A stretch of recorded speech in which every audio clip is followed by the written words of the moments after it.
When her ego is hiding her obsession with you, the first place it reveals itself is in the contradiction between distance and attention. She keeps space not because she's indifferent, but because appearing detached protects her pride. Yet even while she maintains that distance, she stays emotionally alert to everything you do.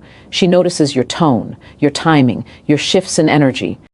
And that awareness is not accidental. Attention is the currency of desire, and she's spending it quietly. You'll sense it in small, almost invisible ways. She may not initiate often, but she responds with precision. She remembers details she shouldn't remember if she truly didn't care.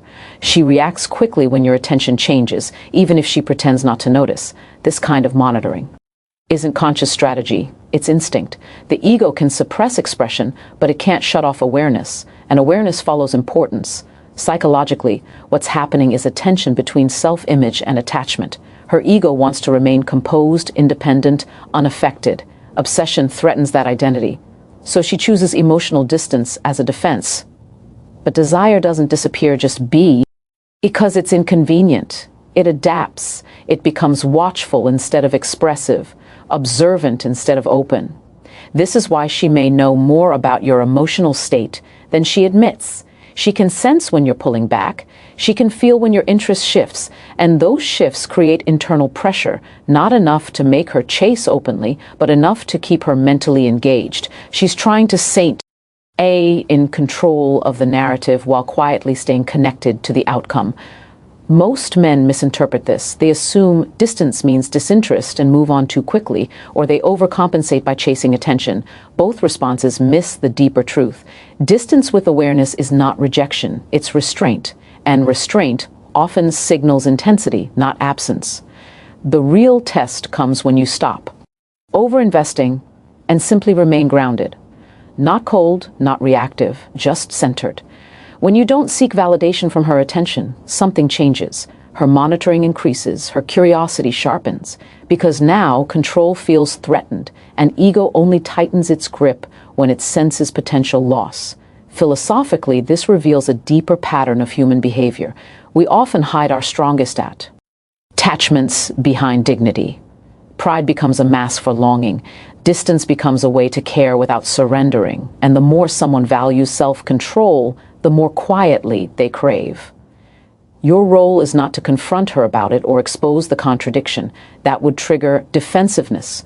Your role is to recognize it and respond with self-respect.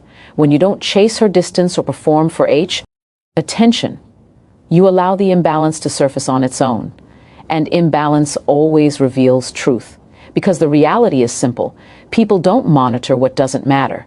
They don't stay alert to what they've already let go of. If she's watching while pretending not to care, desire is already present, just hidden behind pride.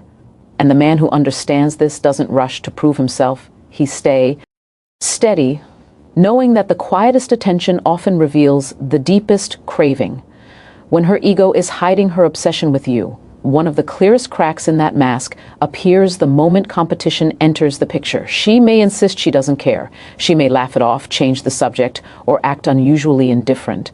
But emotionally, something shifts, and that shift is never random. People don't react to competition unless there's something they feel entitled to lose. You'll notice it in subtle changes first.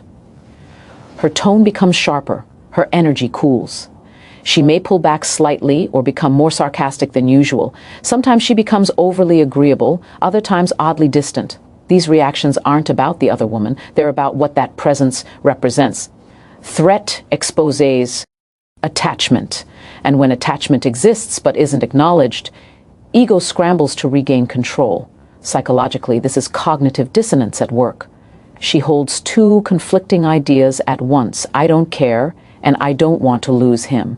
The ego protects the first belief because it preserves dignity and emotional leverage, but the body, the emotions, and the nervous system respond to the second. That internal conflict produces visible reactions, even when words deny them. What's important here is not how intense her reaction is, but how inconsistent it feels. A woman who genuinely doesn't care remains neutral.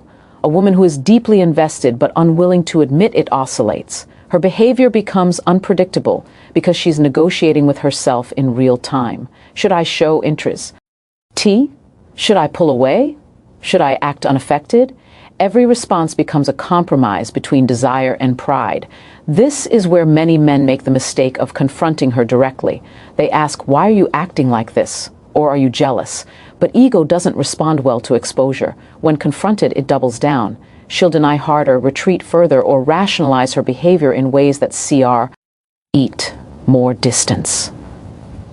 Not because she doesn't care, but because being seen threatens her self-image. The more powerful move is composure. When you don't provoke jealousy intentionally and you don't explain yourself defensively, you remove her ability to frame you as the problem. Your calm highlights her emotional reaction without naming it, and that silent contrast forces introspection. Philosophic. Ale, this speaks to a deeper truth about desire and ownership. We often feel possessive long before we feel brave enough to be honest. Ego wants control without vulnerability, but desire demands risk. When competition appears, ego can no longer pretend that attachment doesn't exist.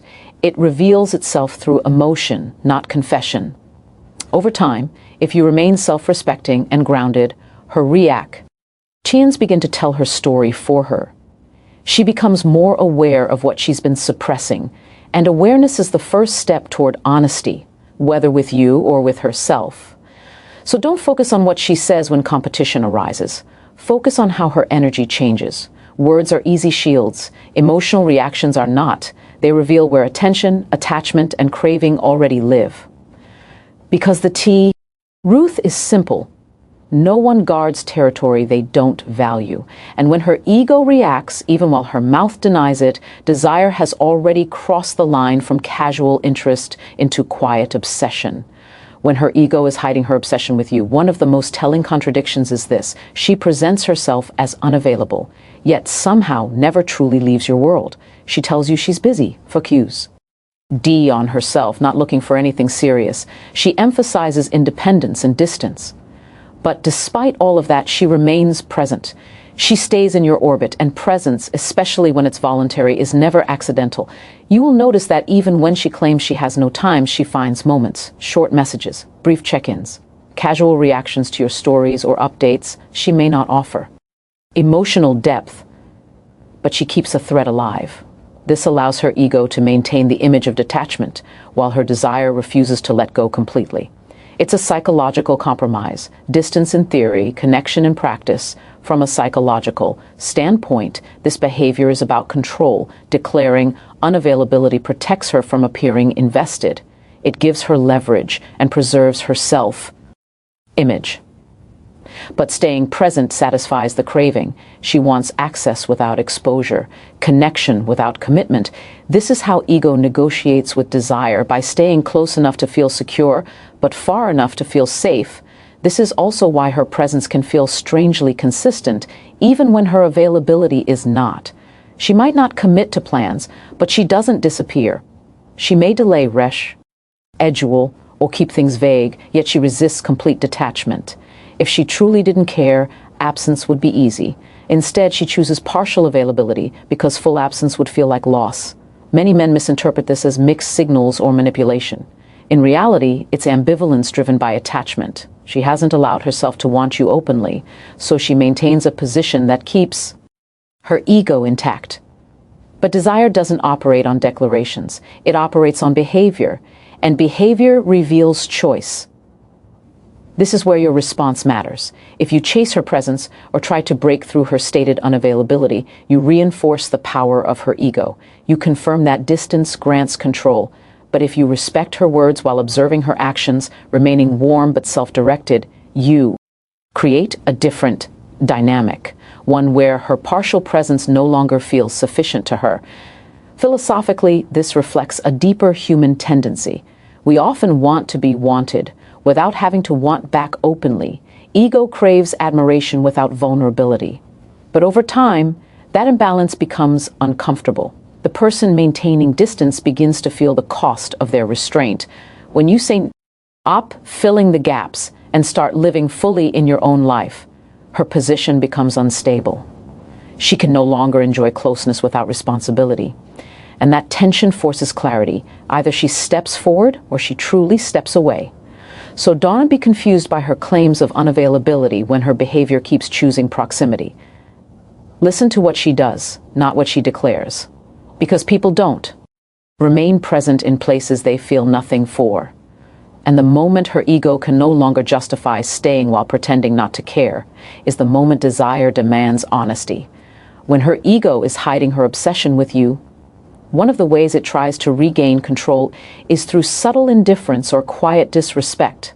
Not overt rejection, not clear dismissal, but small tests designed to measure your self-worth. She may downplay your value, tease you in a way that feels slightly cutting, delay validation, or act as if your presence is replaceable. To the surface mind, this looks like disinterest. At a deeper level, it's a test of whether her desire is safe to admit. These moments are not about pushing you away. They're about checking your emotional center. She's asking without words, if I pull your approval away, do you collapse? Do you chase? Do you lose yourself trying to regain my attention? Ego needs to know that if she gives in to her craving, she won't end up carrying the emotional weight of the connection alone. Psychologically, this behavior is rooted in insecurity disguised as confidence. When someone feels themselves becoming emotionally invested, the ego seeks reassurance that the object of desire is stable, grounded, and self-respecting. If you react defensively, argue for why, our worth, or try to win back validation, you answer the test in the wrong way. Not because you're inadequate, but because you show that your sense of value is externally anchored. This is why her tests often feel subtle rather than extreme. A missed reply, a dismissive comment, a shift in tone, they're just enough to see how you respond. And here's the paradox: the more calmly you handle them, more her respect deepens. Not because you tolerate disrespect, but because you don't internalize it. You remain steady, self-directed, and unaffected. There's a philosophical lesson here. True confidence isn't loud, it's quiet certainty. When you don't react to attempts to destabilize you, you demonstrate that your worth isn't negotiable. That stability creates safety, and safety is what allows her ego to relax its grip. Many men think attraction grows through proving value, but attraction deepens through presence without permission seeking.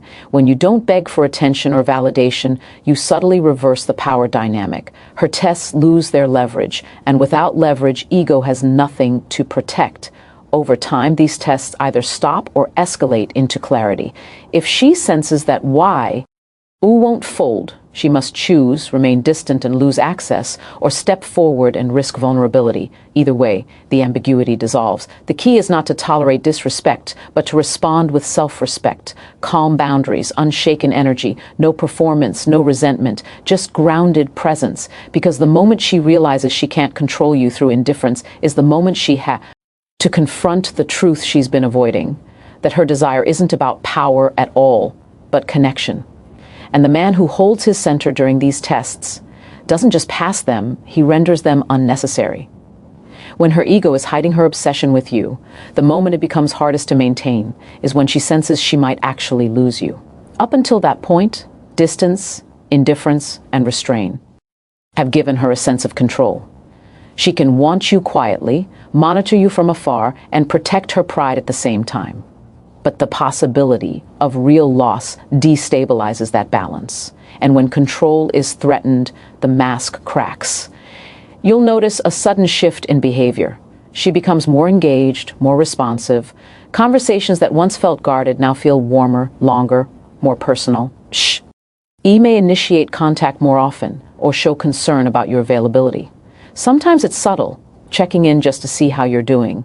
Other times it's unmistakable, a sudden effort to reconnect after silence. These changes aren't coincidence, they're instinctive reactions to perceived loss. Psychologically, this is attachment asserting itself. Ego can suppress expression as long as security feels intact. But the moment security wavers, attachment overrides pride. The nervous system responds faster than self-image ever could. That's why her actions change before her words do. She may still deny caring, but her behavior becomes urgent, attentive, and emotionally revealing. This is also why many men sabotage themselves at this stage. They notice the shift and rush toward it, over-invade. ting, seeking reassurance, or trying to lock things down too quickly. But urgency in response to her urgency collapses polarity.